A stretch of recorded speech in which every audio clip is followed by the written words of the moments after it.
Empezamos tarde, pero no pasa nada, acabaremos tarde. Si no, piquete después o algo, para que no nos echen.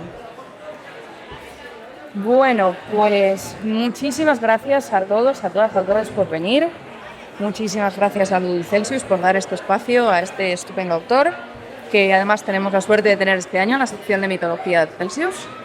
Tenemos aquí a Maximiliano Barrientos, que viene a contarnos un poco sobre su obra, sobre su trabajo, sobre su manera de ver la literatura, el mundo y bueno, la cantidad de obra maravillosa que podréis encontrar aquí y que espero que salgáis con un poco más de interés con el que habéis venido, que debería ser bastante, porque la de este hombre es bastante relevante. Viene de Santa Cruz de la Sierra, en Bolivia, y aunque empezó trabajando como periodista, ya hace tiempo que se centró únicamente en la escritura, el sueño de muchos felicidades por conseguirlo. Y la docencia, también doy clases. Y la docencia, además. Claro, aquí, como no nos conocemos, nos acabamos de conocer, yo me conozco lo que Internet cuenta sobre ti, lo que los periodistas cuentan sobre ti, pero la docencia es una parte muy importante también y me da rabia que no se comente más. Bueno, si quieres empezamos por ahí directamente, luego los libros. ¿Por qué la docencia es importante para ti como parte de tu trabajo también? Bueno, hola, ¿qué tal? Hola. Bueno, para mí es una alegría estar acá. Muchas gracias por la invitación a Jorge. La verdad que nada, es un placer. Bueno, ¿por qué la docencia? Yo creo que es complementario, ¿no? Desde que era muy joven quería dedicarme a la literatura y algo complementario a la literatura. Y hay dos formas de hacer eso, o con el periodismo por un lado o con la docencia, ¿no? En mi formación, yo vengo de la filosofía, entonces tengo ese otro lado de más teórico, por decirlo así, entonces me permite, digamos, la docencia complementar eso, ¿no? Pero a mí me parece que no son dos órdenes diferentes, ¿no? En filosofía estás planteando de cómo ves el mundo y con la docencia estás enseñando a otra gente a verlo, así que... Y con la escritura también, ¿no? La escritura es una forma también de hacer ciertas preguntas, ¿no? Y sí, entonces compagino entre enseñar filosofía y literatura con la práctica de escribir. Ambos son prácticas, ¿no? Claro, al final es una parte del todo, está siempre en la misma línea, pero con diferentes expresiones. Sí. Los vas trabajando. Bueno, ha trabajado como periodista, ha hecho artículos sobre literatura, sobre música, sobre cine. Es una gran figura dentro de Bolivia, de toda América Latina, también de España, donde también está arrastrando su obra. Publicó en 2009 su libro de relatos diario, que recibió el Premio Nacional de Literatura de Santa Cruz, y Los daños y hoteles fueron revisados, corregidos y transformados para convertirse en fotos tuyas cuando empiezas a envejecer. Os iré enseñando aquí varias cosas que tenéis muy cerca. El último libro no lo teníamos cerca, pero podéis ir a cazarlo también. No os preocupéis, está todo por aquí. Solo es cuestión de ir oliendo cómo lo ves. En 2015 publicó Una casa en llamas y la desaparición del paisaje. En 2018 En el cuerpo y la voz. Y en 2021 Miles de ojos. El último libro que ha caído es El horizonte del grito, del que ahora después hablaremos, un libro de cuentos. Pero después de esta parrafada de títulos me gustaría empezar por el principio y preguntarte por un concepto que a mí me parece básico para entender, pues un poco filosófico también, para entender la vida, para entender la creación humana, que es, siento volver a los tópicos, pero lo que llamaba Tolkien el humus de cada persona, porque la idea de que nosotros no creamos de la nada, sino que vamos absorbiendo, igual que un jardinero que va preparando el humus de lo que algo brotará. ¿Cuál es tu tierra? ¿Qué es lo que has ido bebiendo del mundo que luego se ha ido convirtiendo en tu obra? Ya. Bueno, yo creo que para pensar un poco esta pregunta habría que decirnos lo siguiente, ¿no? ¿El arte revela una verdad o no? Esa es una cuestión, es simplemente una expresión de una subjetividad abstracta y aislada, ¿no? A mí me parece que sí revela una verdad, ¿no? Es toda una tradición, yo vengo de una tradición de cierto marxismo occidental, Adorno y compañía, donde sí creen que, digamos, el arte revela una verdad, y cuando me refiero a una verdad me refiero a condiciones sociales, ¿no? Es decir, muestra, digamos, El contexto. un contexto histórico que un discurso racional no lo puede hacer, ¿no? Entonces, es la otredad de la razón, ¿no es cierto? En ese caso, si revela esa otredad de la razón, que siempre es social, histórica, etcétera, no puede ser simplemente algo subjetivo, de gusto, de esta subjetividad abstracta, sino que nos está revelando algo del periodo histórico en el que vivimos, ¿no? Y lo revela de un modo diferente a lo que lo revela el discurso científico o filosófico, ¿no? En ese caso habría que aprender a leer los textos, en el sentido de cómo cada libro específico está, digamos, interactuando con el momento histórico en el que fue producido. En última instancia es el clásico debate marxista entre base o infraestructura y superestructura, ¿no? Entonces, cómo la forma, ¿no? La forma que nos está escrita una novela, un cuento, etcétera,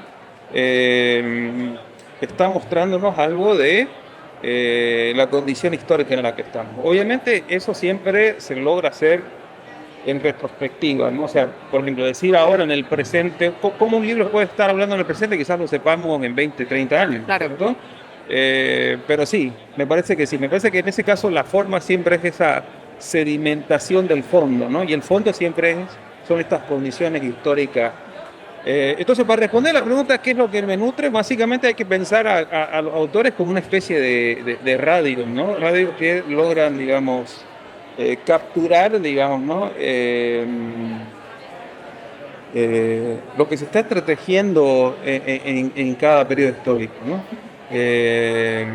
Obviamente lo que estoy diciendo quizás es una explicación un poco teórica de cómo creo que no solamente yo opero, sino cómo operan los que se dedican a esta praxis. La teoría está muy bien, que es la manera de explicar muchas cosas. Chavales, es la clase de filosofía de las 12:53, que no sabíais a la que veníais. Sorpresa, disfrutadla. Sí. Nada, y eso, entonces creo que está ahí. En última instancia yo recojo eso, es una cosa que está ahí, Claro. y básicamente sería las obras como un medio para expresar todo esto, ¿no? Entonces, quizás quien debería un poco ordenar toda esta cuestión son los lectores, ¿no? Pero están leyendo no simplemente cuestiones de mi propia subjetividad clara, sino del contexto histórico en el que yo he vivido y cómo mi sensibilidad, también hay una síntesis ahí también, ¿no? de mi sensibilidad, como ha procesado todo esto, ¿no? Entonces a ti te nutre el presente. Lo que tienes alrededor es lo que va a acabar. Claro, obviamente, que Sí. ningún escritor puede escribir, bueno, incluso si hiciera novelas históricas, ¿no? Si No. hubiera, qué sé yo, sobre el pasado de Bolivia en el siglo XIX, siempre lo estaría haciendo del presente y siempre estaría vinculando con una problemática del presente, ¿no? A mí me gusta citar, para explicar un poco esto, algo que decía un crítico cultural que se llama Frederick Jameson, ¿no? Que decía que cómo opera la ideología en la literatura, que es una resolución imaginaria de problemas reales, ¿no? Entonces cada novela lo que trata de hacer es ciertamente resolver, digamos, problemas históricos que afectan a toda una comunidad, pero de manera imaginaria, ¿no? Y eso es lo que, por ejemplo, la literatura tiene que ver con el mito, ¿no? El mito también opera de esa misma manera. Sí, el mito, bueno, este hombre no ha venido a la sección de mitología por nada, ya os lo prometo. El mito lo que trata es de explicar aquello que no se puede explicar bien por desconocimiento, bien por ser demasiado abstracto y, bueno, una pequeña opinión personal antes de que siga hablando la persona por la que habéis venido. Antes había conceptos demasiado complicados para entenderlos, que venían más del mundo natural. Hoy en día tenemos conceptos sociales tan complejos y tan abstractos que quizá necesitamos esos mitos para poder entenderlos. Claro, bueno, entonces el mito viene a ser, bueno, y en este caso la literatura, una forma, digamos, de resolución, ¿no es cierto? Una resolución que no apela, digamos, a un paradigma científico, filosófico, de cuestiones sociales que están interpelando a toda una comunidad. Entonces, no importa si yo hago novelas ambientadas en el futuro o novelas ambientadas en el pasado, El trasfondo siempre va a ser mi presente y cómo yo interactúo con el presente y cómo intento resolver imaginariamente, y el énfasis en lo imaginario es muy importante en la literatura, esa problemática, ¿no? Y desde ese presente que tiene tanto énfasis en tu trabajo, hay algo que me parece bastante significativo de toda tu obra, que es la presencia que tiene tu tierra, porque tu presente obviamente va a ser el contexto que conoces, el lugar en el que te has criado, pero hay muchas historias que están ambientadas en Bolivia, en la misma Santa Cruz. ¿Esto para ti es, entiendo, inevitable? ¿O hay veces que para alguna obra te has planteado, voy a hablar de esto en concreto de una manera deliberada? Es decir, ¿a ti las cosas te van saliendo a partir de una idea o esta ambientación ha sido una elección muy deliberada? Bueno, un poco volviendo a lo que ya estamos diciendo, el contexto no aparece simplemente como un escenario, sino que el contexto implica también cierta problemática social que, bueno, en un contexto globalizado, en última instancia, son muy parecidas en muchos lugares, con ciertas diferencias, obviamente, pero están ahí, digamos. Entonces, no es simplemente un contexto como escenario, sino ciertas contradicciones históricas que están. Entonces, están los textos. Y en tus historias tiene un elemento de, bueno, tiene elementos de lo que se llama weird fiction, nos vamos a ir a un terror, a elementos muy inquietantes. Esto que te he preguntado al principio, me gustaría saber también tus referentes en todos estos géneros. ¿Hay algunos en particular que te atraparan para siempre, que dices, esta es la clave en la cual yo entiendo la ficción? Ya. Comencemos con el concepto de weird, ¿no? El concepto de weird, en una traducción al español sería lo raro, ¿no? Sí, lo otro, que hablábamos antes del sí. el otro. Porque es una cuestión de... históricamente ha sido un género primero que nace en un contexto muy popular, ¿no? En estas revistas norteamericanas se llama Weird Tales, ¿no? Que básicamente publicaban cuentos que no podían ser clasificados en el género del terror, o de la ciencia ficción, o de la fantasía, pero que tenían, digamos, elementos de todos esos otros géneros, ¿no? Entonces, esa condición de lo inclasificable es la condición de posibilidades que genera, ¿no? La forma de pensar esto es lo mutante, ¿no? El weird es el género mutante en el sentido de que es una literatura que se resiste a ser clasificada, ¿no? A mí me interesa eso porque creo que la literatura debe ser eso, ¿no? Una literatura que al aparecer... A ver, si la literatura para ser literatura tiene que ser hospitalaria, lo nuevo, toda literatura tiene que ser weird, ¿no? Porque si una literatura aparece bajo condiciones ya establecidas, ya no sería literatura, no sería básicamente un lenguaje domesticado y ya no operaría desde esa hospitalidad lo nuevo, ¿no? Entonces hay algo que dijiste ahí que me parece muy interesante, que la literatura weird es la literatura del otro, ¿no? Lo otro entendido como alteridad, ¿no? ¿Qué es la alteridad? Aquello que no puede ser asimilado, ¿no? Aquello que se resiste a la asimilación, ¿no? Es decir, aquello que se resiste a operar bajo la lógica de lo mismo, ¿no? A mí me parece que toda literatura tiene que ser eso, y me parece que esa es la gran lección del modernismo en literatura, ¿no? Entonces, si pensamos, por ejemplo, en un escritor modernista como Samuel Beckett, para mí Samuel Beckett es un escritor libre, digamos, ¿no? Porque el proyecto de Beckett es inclasificable y no puede ser asimilado con toda una tradición. Sí, aparece desde lo más familiar. Eso es lo único, ¿no? Pero para mí ese vendría a ser el proyecto de la literatura. Otra cosa que me interesa de este tipo de literatura es la condición de marginalidad, ¿no? Que comienza desde un contexto popular y sigue hasta ahora, digamos. Aun cuando, digamos, el weird que se hace ahora, se llama el neo-weird, es una mezcla de, o sea, sigue siendo ese contexto popular, ese imaginario popular, pero con procedimientos del modernismo, ¿no? Y por eso podemos ver autores como Ligotti o Jeff Van der Meer, digamos, que vienen de una tradición más modernista, pero que siguen teniendo este imaginario popular de los años 30, algo original, ¿no? Entonces, esa condición marginal del género o del antigénero, pues no sé, me gustaría pensarlo como un antigénero, es algo que a mí me parece que incluso puede tener consejos políticos. Sí. Y eso también es algo que a mí me interesa. Es algo que te iba a comentar precisamente porque todo esto que estás diciendo es inherentemente antisistema. Es decir, cuando hablamos de otredad es todo lo que no encaja en la norma. Y de hecho no solo definimos la norma, no solo definimos la otredad al darle una forma. Cuando decimos que es lo otro, estamos diciendo que es lo normal y viceversa. Cuando decimos que es lo normal, todo lo que no entre ahí está fuera. Pero a la vez, cuando hablamos de literatura weird, me parece muy importante que históricamente mencionaras específicamente Weird Tales, porque la literatura pulp, una cosa que ha pasado siempre es que se ha considerado inferior, de clase baja, no es alta literatura, es una cosa barata, es algo que tal. Es literatura también, independientemente de cómo, de lo que cueste. Esto es algo que es parte de la cultura que se está haciendo en este momento. Y esto que comentabas de que el weird se niega a ser encasillado, yo creo que, bueno, me gustaría que nos explicaras si estás de acuerdo o no, y si no, estaré encantada de debatirlo. Si esto es antisistema o no, porque a mí me parece que hoy en día vivimos en un mundo que le pone casillas a todo y le pone etiquetas a todo y necesitas muy poquitas etiquetas para que se pueda vender rápidamente y el público lo pueda entender, y el weird se resiste a eso. Yo creo que el weird ahora mismo es más antisistema que nunca. ¿A ti te lo parece o la política que le ves al weird se va en otra línea? Bueno, ahí depende, digamos, si el weird aparece como mercancía, ¿no?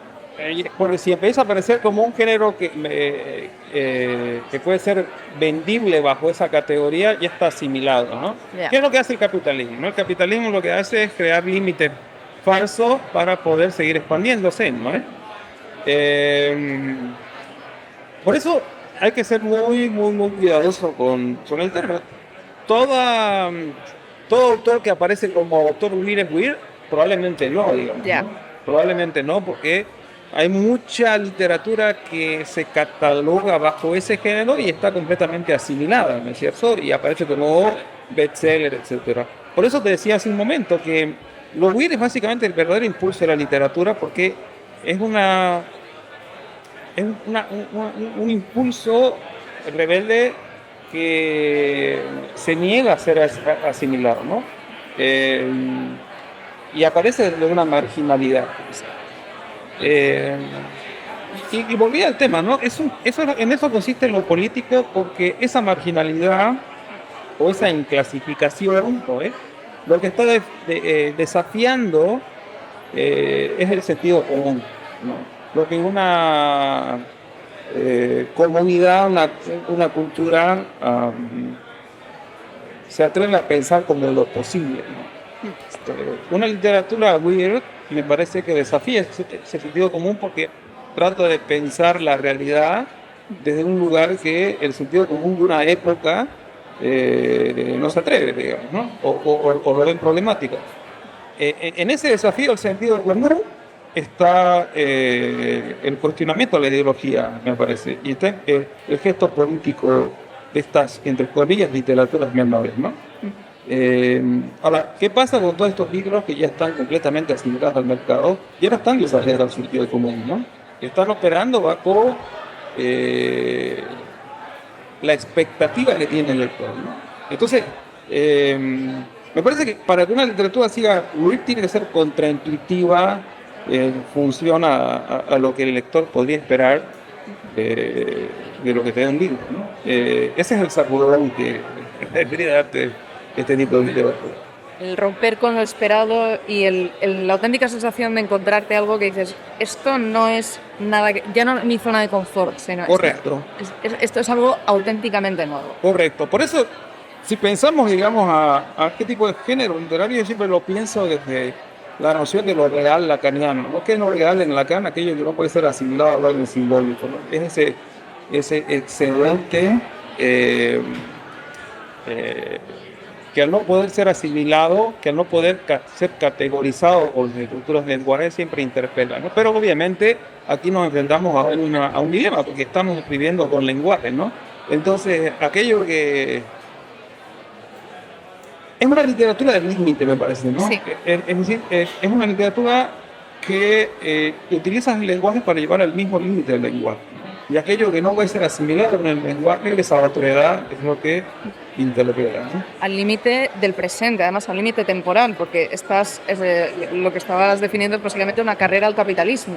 Sí. Tienes que ir un paso por delante para, no necesariamente en una obligación de producir, sino si quiero hacer algo realmente nuevo, si quiero plantearme algo que esté generando esa sensación extraña, tienes que ir por delante de la aniquilación. Entonces estás haciendo una carrera contra el tiempo y contra el capitalismo que va detrás. Claro, pero el tema es que no se puede planear eso, ¿no? Claro, Porque es que además tiene que ser un eso ya no impulso es, real. ¿no?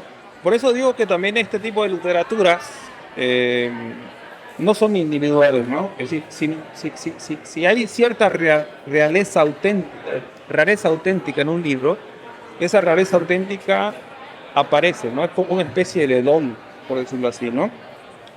Y muestra, digamos, cómo ciertas sociedades, ciertas épocas históricas están tratando de desafiar lo que la cultura del momento es posible, ¿no? Esa es la verdadera otra edad, me parece, ¿no? Pero nuevamente eso no se puede planificar, no hay un método para eso, porque si no ya no sería huir, ¿no? Y ese tipo de cosas que vemos en retrospectivo. Claro. O sea, tú cuando en tu presente difícilmente vas a ver los patrones de todo lo que se está escribiendo y quién lo está haciendo y como tal, más allá de pues, tus amigos que puedes tener cerca que igual están haciendo esas mismas cosas. Claro. Pero es algo que veremos en retrospectiva. Bueno, yo sí que estoy aburrida de ver a Mariana Enríquez recomendándote a ti y a ti recomendando a Mariana Enríquez y a todo el círculo que tenéis alrededor. Aburrida en el mejor de los sentidos. Claro, ¿no? A ver, pongámonos un ejemplo, una literatura del terror que trabaje sobre condiciones ya asimiladas, como por ejemplo el vampiro, ¿no? Venga. Ok, puede darte miedo, puede estar muy bien construido, pero ya está operando bajo una categoría similar, ¿no es cierto? El vampiro. Entonces ya no sería Weir.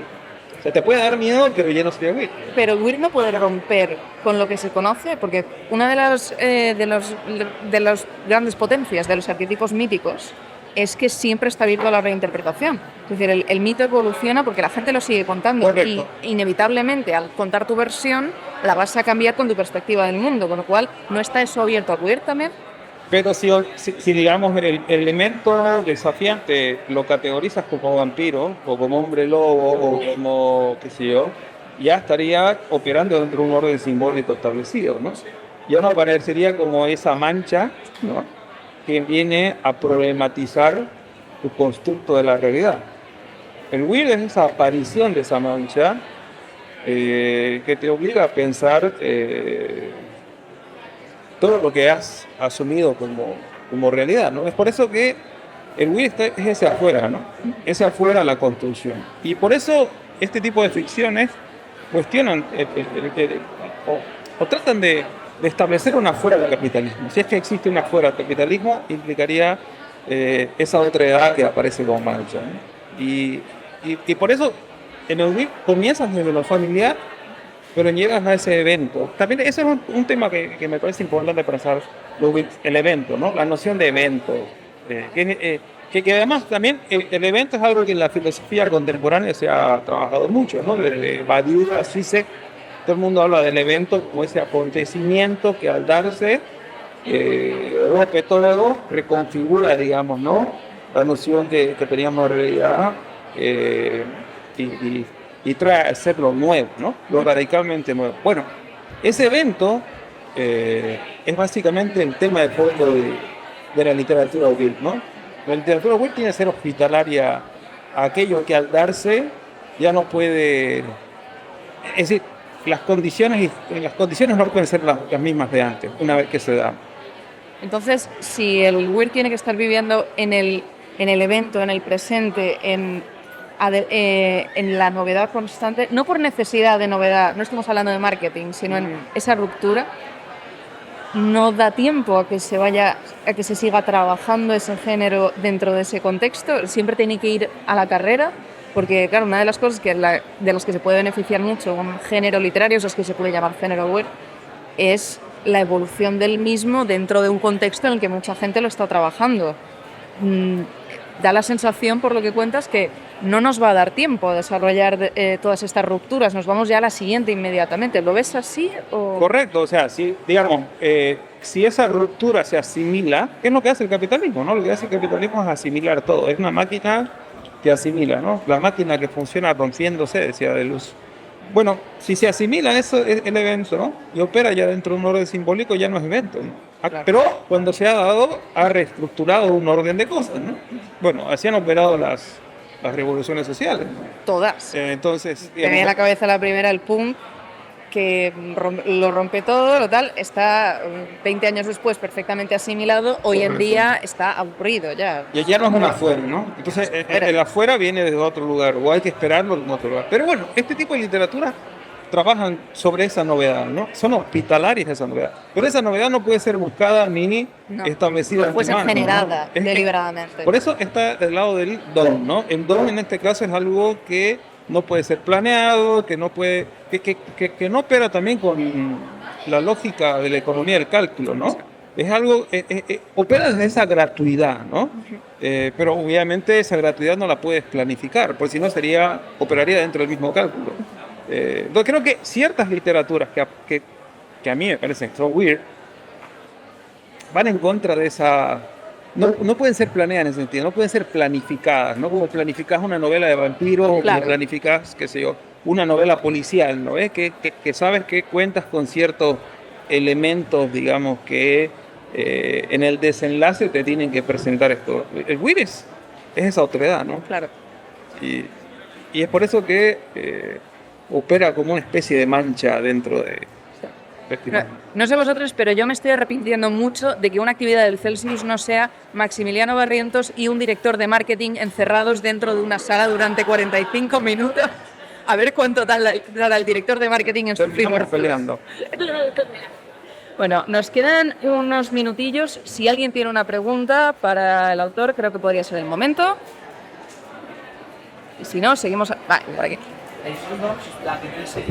Espera, que te traen el micro. Son dos, la primera sería ¿por dónde recomendarías empezar tu obra? O a lo mejor es más fácil. La segunda, fuera de los autores que mencionaron que pueden ser diferentes, digamos, por la parte más biológica, etcétera, a nivel literario, ¿habría algún autora que, digamos, ya influencia, aunque sea en un género que no tiene nada que ver, pero que digas, sí, yo creo que me queda muy bien? Sí, bueno, quizás por donde habría que entrar sería esta novela, que creo que es la novela que mejor he leído en cuanto a Espines de Ojos, ¿no?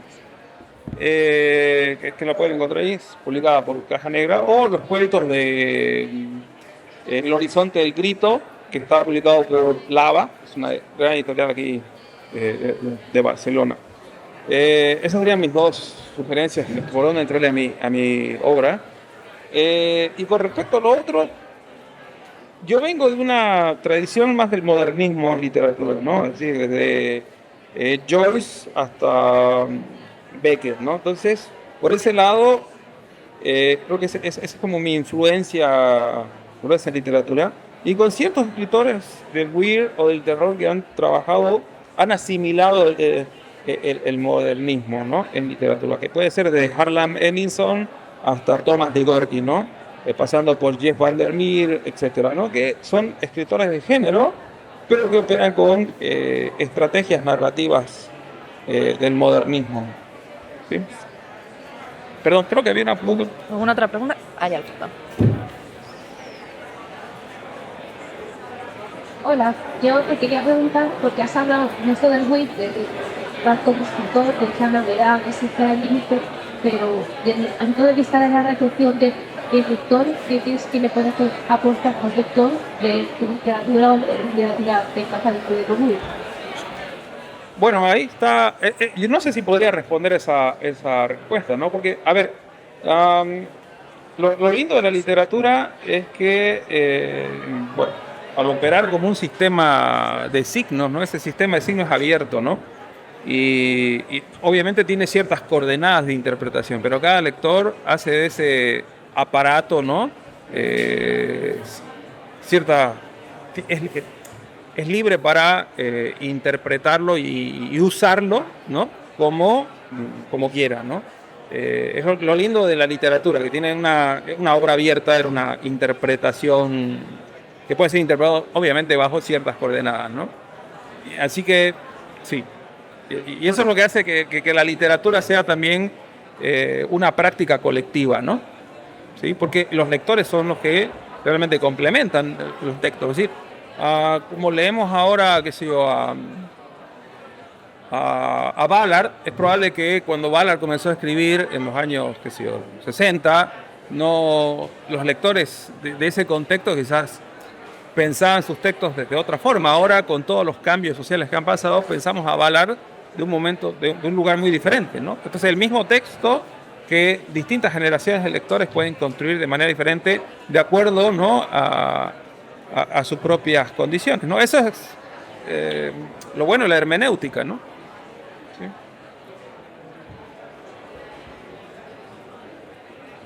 Bueno, quería preguntarte sobre tu obra, la recepción de tu obra en tu país o en Latinoamérica, y si me das diferencia en España. Por ejemplo, en España ahora estás en un festival que es de literatura de género, y cuando los gente la leemos desde este punto de vista de los güey o de las fantasías de televisión.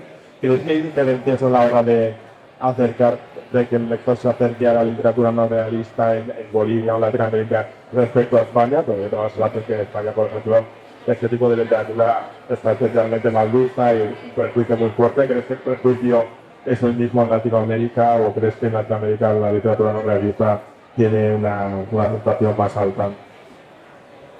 Bueno, ahí es una cosa interesante para pensar el lugar del realismo, ¿no?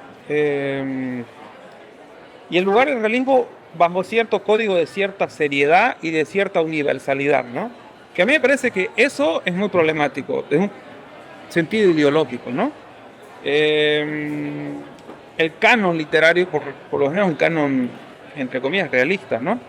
Pero si nos ponemos a pensar, nuevamente, la tradición modernista que va desde, qué sé yo, de Joyce a Beckett, ¿no?, pasando por Faulkner, pasando por Virginia Woolf, ¿no?, por Eliot, etcétera, etcétera. Bueno, todos esos escritores han roto, digamos, la narrativa y han cuestionado, ¿no?, al realismo, ¿no? ¿Cuál es el prejuicio? A ver, ¿cómo opera el realismo? El realismo opera bajo, podríamos decir así, la falacia mimética de que un texto representa la realidad, ¿no? Pero la literatura no representa la realidad, ¿no? Lo que hace la literatura es significarla, ¿no? Y en esa significación puede haber un cuestionamiento a cómo una sociedad se imagina el sentido, ¿no? Y me parece que por ese lugar, digamos, ciertas literaturas de género pueden ser políticamente más activas, ¿no? Porque el cuestionamiento que hace ese desvincularse a esa práctica mimética que tiene el realismo permite, digamos, amplía el imaginario, ¿no? Y nos permiten, digamos, la posibilidad de imaginar de manera diferente. Ahora, creo yo que en los últimos años hay un vuelco o hay un mayor interés por estas literaturas de género, quizás debido a eso, digamos, ¿no? Así que mi impresión es que el realismo está en una especie de estancamiento de algún tipo, y hay como, incluso en los medios mainstream, cierta curiosidad, ¿no?, o cierto vuelco, ¿no?, por este tipo de literatura, ¿no? Por eso. Bueno, nos estamos quedando ya sin tiempo. Os recuerdo que, Maximiliano, si os ha gustado esto y queréis más, mañana por la tarde de 8:20 a 9:10 tenemos la mesa de Escribiendo Mitología, que estará él, Mónica Ojeda, Beatriz Alcaná y Leandro Pinto, no os lo perdáis. Y si queréis que os firme, ahora podréis encontrar a Maximiliano en el Firmódromo, aquí en La Carpa.